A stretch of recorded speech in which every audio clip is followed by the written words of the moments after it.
আসসালামু আলাইকুম। টেন্স জীবনে অনেকবার এই টেন্স পড়েছেন, শিখেছেন, এমনকি মুখস্থও করেছেন, কিন্তু কাজের কাজ কিছুই হলো না। অর্থাৎ এখনো ইংরেজি বলতে পারছেন না, অথবা বাংলা বাক্য দেখে বুঝতেই পারছেন না এটি কোন tense.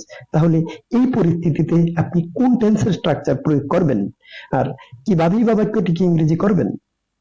Undoubtedly it's a great problem for you like others, right? নিঃসন্দেহে অনেকের মতো এটি আপনার জন্য একটি বড় সমস্যা। আর এই জাতীয় সকল সমস্যার সমাধান পাবেন ইনশাল্লাহ, যদি আপনারা আমার ক্লাসগুলো কোনো প্রকার টানা হেঁচড়া না করে, অর্থাৎ স্কিপ না করে পর্যায়ক্রমে দেখতে থাকেন।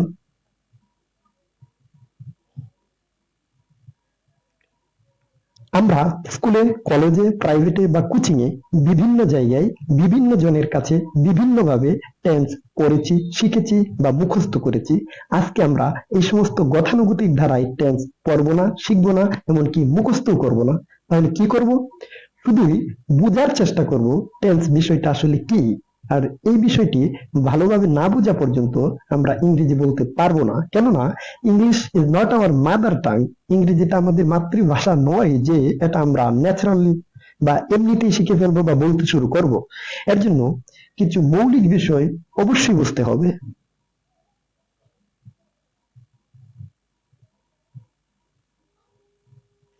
কেননা বিদেশি একটা ভাষা আয়ত্ত করতে হলে আমাদেরকে অবশ্যই একটি সিস্টেমের মধ্য দিয়ে যেতে হয়, একটু কৌশলী হতে হয়। That's okay. No more talk. Now let's get started. Before going to the main discussion, at first we should find out our problems. We have to understand why we can't speak English. Where is our problem?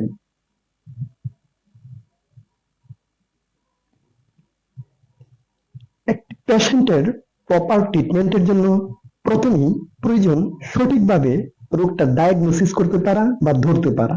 তাই আমাদেরও প্রথম কাজ বা প্রথম সফলতা হবে আমাদের সমস্যাটি কি বা কোথায় সেটা ধরতে পারা।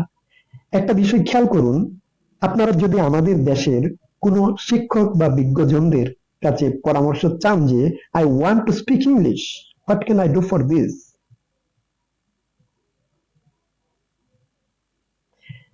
দেখবেন এক্ষেত্রে সবাই না বললেও অধিকাংশরাই বলবে ইংরেজি তো আসলে কঠিন একটি ভাষা, এর জন্য আপনার শব্দ ভান্ডার খুবই মজবুত হতে হবে, অর্থাৎ এনরিচড ভোকাবুলারি থাকতে হবে।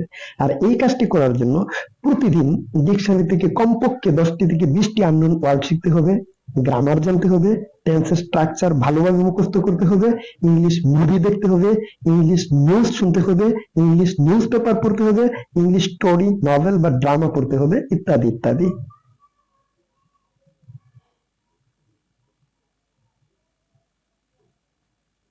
আসলেই ইংরেজি শেখার জন্য এগুলোর কোনোটাই প্রপার বা ইফেক্টিভ ওয়ে নয়, বরং রং ওয়ে।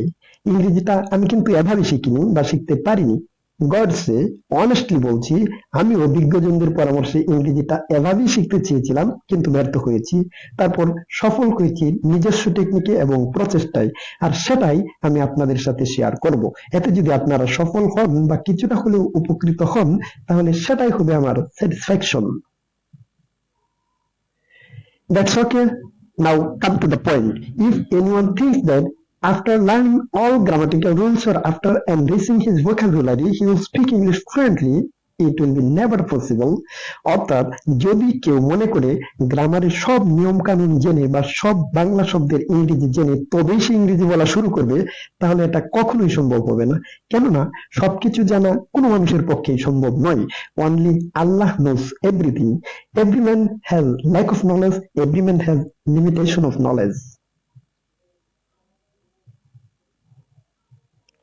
তারপরও ইংরেজি শেখার অদম্য বাসনা বা আকাঙ্ক্ষা থেকে যারা প্রতিদিন এই ডিকশনারি থেকে শব্দ মুখস্থ করার মতো আজাইরা বা ফালতু কাজ করে সময় নষ্ট করছেন, সেটা হচ্ছে একটা ভূতের ব্যাঘাত। কারণ অনেক কষ্টে আপনি সেগুলো মুখস্থ করতে পারলেও কয়েকদিন পরেই ভুলে যাবেন। আর মনে রাখবেন, ডিকশনারি মুখস্থ করার কোনো বই নয়। আমি কি ডিকশনারির সবগুলো শব্দের অর্থ জানি? Am I dictionary that I know the meaning of every word? আর সেটার প্রয়োজনও নেই।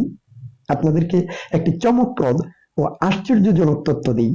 I'm sure that you will be surprised to hear that in every 2 hours a new word is added to the dictionary. অর্থাৎ প্রতি 2 ঘন্টায় ডিকশনারিতে একটি করে নতুন শব্দ আসে। সেই হিসাবে বছরে 4380টি নতুন শব্দ আসে। তাহলে একবার চিন্তা করে দেখেন তো, এত এত শব্দ মুখস্থ করে ইংরেজি বলা কি কারো পক্ষে সম্ভব? The answer of this question is a big no. তবে আমরা ঠিক পরিমাণ শব্দ জানি যেগুলো দ্বারা আমরা অনায়াসে ইংরেজি বলতে পারবো, ইফ উই উইশ, যদি আমরা চাই। Just think, in our daily life the words which are used by us separately, we know the meaning of every word. আসুন একটি বাক্যের মাধ্যমে বিষয়টি প্রমাণ করি। যদি আমি বলি সুযোগ জীবনে মাত্র একবারই আসে, এই বাক্যে খুঁজে দেখেন তো কোন শব্দটির ইংরেজি আপনি জানেন না। সুযোগ, এই শব্দটির ইংরেজি চান্স, সেটা তো আমার মনে হয় ছোট বড় শিক্ষিত অশিক্ষিত সবাই জানে। এমনকি সুযোগ শব্দটির চাইতে চান্স শব্দটি বেশি প্রচলিত, বেশি ব্যবহৃত। সবাই বলে, ইস কি চান্স পাই না, মিস হলো। তারপর আসুন জীবন শব্দটিতে, যার ইংরেজি হচ্ছে লাইফ, যা অশিক্ষিত মানুষে বলে যে ছেলেটার লাইফটাই বরবাদ হয়ে গেল। তারপর দেখুন মাত্র অর্থে মূর্খ দোকানদাররাও বলে ওয়ানলি এত টাকা। একবার ইংরেজি হচ্ছে ওয়ান্স, আর আশা ইংরেজি হচ্ছে কাম, যা খুবই কমন এবং সকলেই জানে। তাহলে দেখা যাচ্ছে এই বাক্যের প্রতিটি শব্দের ইংরেজি আমাদের জানা। হয়তোবা একবার অর্থে ওয়ান্স শব্দটি শুধু কারো কাছে অজানা থাকতে পারে। আর এই পরিস্থিতিতে আপনার প্রয়োজন হবে ডিকশনারি দেখার। এভাবে আপনি যখন বাক্য ব্যবহারের উদ্দেশ্যে শব্দ খুঁজে বের করবেন, অর্থাৎ ইংরেজি বলতে গিয়ে যখন আপনি ঠেকে যাবেন, আর সেই ঠেকা থেকে যে শেখাটা হবে সেটাই হবে সবচেয়ে বেশি ইফেক্টিভ বা কার্যকরী। And this is the practical way of learning English. কারণ এটা আপনি সহজে বলবেন না, আর ভোকাবুলারিটা এভাবেই আস্তে আস্তে সমৃদ্ধ হয়। যা হোক, এবার আবার বাক্যটিতে ফিরে যাই। এই বাক্যটিতে প্রতিটি শব্দের ইংরেজি আমাদের জানা থাকা সত্ত্বেও আমরা অনেকেই হয়তো এই পুরো বাক্যটি ইংরেজিতে বলতে পারবো না। তাহলে দেখা যাচ্ছে ইংরেজি বলার ক্ষেত্রে ভোকাবুলারি অর্থাৎ শব্দ ভান্ডার বা গ্রামার কোনো বাধা নয় বা সমস্যা নয়, সমস্যাটা হচ্ছে অন্য জায়গায়। আর সেই জায়গাটায় আমাদের খুঁজে বের করতে হবে। আসলে আমাদের সমস্যাটা হচ্ছে আমরা আমাদের মাতৃভাষা বাংলায় ভালোভাবে বুঝতেছি না, অর্থাৎ ধরতে পারছি না।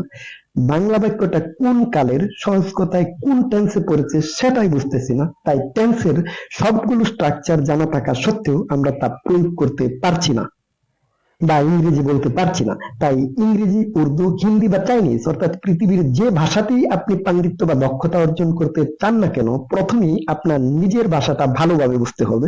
বুঝতে হবে আপনার ভাষায় এটার মানে কি, রাইট? আমরা বাংলা ভাষাভাষীরাও যখন অনর্গল ইংলিশ বলি, তখনও কিন্তু ভিতরে বা কলমে টিকে কাজ করে বাংলাটা, এটা জাস্ট ইংলিশের রূপ নিয়ে বেরিয়ে যায়। তাই মাতৃভাষাকে বাদ দিয়ে অন্য কোনো ভাষায় পাণ্ডিত্য অর্জন করা সম্ভব নয়। আর সে কারণেই ইংরেজি টেন্স বোঝার আগে বাংলায় কাল কি বা কাল বলতে কি বোঝায় সেটা বোঝা প্রয়োজন। বাংলায় কাল বলতে সময়কে বোঝায়। কিসের সময়? ক্রিয়ার সময়। বাংলা ব্যাকরণ অনুসারে ক্রিয়া সংগঠিত আর সময়কে কাল বলে। ইংলিশ গ্রামারেও ঠিক তাই। Tense means the time of action, অর্থাৎ কাজের সময়কে টেন্স বা কাল বলে। অনেক মুভিতে দেখবেন নায়ক ডাবল রোল প্লে করে, অর্থাৎ নায়কের ডাবল পার্ট। এখানেও কিন্তু টিচারের ডাবল পার্ট চলছে। কারণ আমার এই ক্লাসটা কিন্তু শুধু ইংলিশ গ্রামারেরই না, বরং বাংলা ব্যাকরণেরও। যেহেতু ডাবল ক্লাস, তাই ডাবল অ্যাটেনশন প্রয়োজন। আর যদি আপনি ইংলিশ গ্রামারটা ভালোভাবে বুঝেন, তাহলে ব্যাকরণও ভালোভাবে বুঝবেন। কারণ ইংলিশ গ্রামারের প্রায় সবকিছুই বাংলা ব্যাকরণের সাথে রিলেটেড। যা হোক, কথা না বাড়িয়ে প্রসঙ্গে আসি। অলরেডি আমরা বুঝে ফেললাম টেন্স মানে হচ্ছে কাজের সময়, অর্থাৎ একটা কাজ কোন সময়ে হয় সেই সময়টা জানা বা বোঝাই হলো টেন্স। কাজটি কি বর্তমানের, অতীতের নাকি ভবিষ্যতের? কাজটি যদি বর্তমান সময়কে নির্দেশ করে, তাহলে সেটি প্রেজেন্ট টেন্স অর্থাৎ বর্তমান কাল। কারণ আমরা জানি প্রেজেন্ট অর্থই বর্তমান, আর টেন্স অর্থ কাল বা সময়, রাইট? আর যদি কাজটি অতীত সময়কে নির্দেশ করে, তাহলে সেটি পাস্ট টেন্স অর্থাৎ অতীত কাল। ঠিক সেভাবেই যদি কাজটি ভবিষ্যৎ সময়কে নির্দেশ করে, তাহলে সেটি ফিউচার টেন্স বা ভবিষ্যৎ কাল। আর এই বিষয়টি বোঝার জন্য খুব বেশি জ্ঞানী, মেধাবী বা উচ্চশিক্ষিত হতে হয় না, কিংবা মুখস্থও করতে হয় না। শুধু একটু কমন সেন্স থাকলেই চলবে। যেমন ধরুন, যদি আমি বলি আমরা এখন টেন্স শিখছি, তাহলে এই কথাটি দ্বারা যে বর্তমান সময়কে বোঝানো হচ্ছে সেটা ছোট বড় সকলেই বুঝবে। প্রত্যেকটা মানুষের জীবনে যেমন অতীত বর্তমান ভবিষ্যৎ আছে, তদ্রূপ প্রত্যেকটা কাজেরও অতীত বর্তমান ভবিষ্যৎ আছে। যেমন ধরুন, আজকে এই মুহূর্তে আমরা কি কাজটি করছি? টেন্স শিখছি বা শিখতেছি। আর আজকের এই কাজটির কথা যদি আমরা আগামীকাল বলি, তাহলে কিভাবে বলবো? নিশ্চয়ই এভাবে বলবো যে গতকালকে আমরা টেন্স শিখতেছিলাম বা শিখেছিলাম, তাই তো? কারণ আজকের দিনটি বা কাজটি গত হয়ে যাবে বা অতীত হয়ে যাবে, রাইট? এখন আজকের এই একদিনের আলোচনাতেই কিন্তু টেন্স শেষ হয়ে যাবে না। যেহেতু আমরা টেন্সটা আনফরগেটেবল ওয়েতে খুব ভালোভাবে শিখতে চাই, সেহেতু টেন্সের আলোচনাটা আমরা একটু সময় নিয়ে শেষ করব। কারণ আপনারা অনেকেই হয়তো জানেন,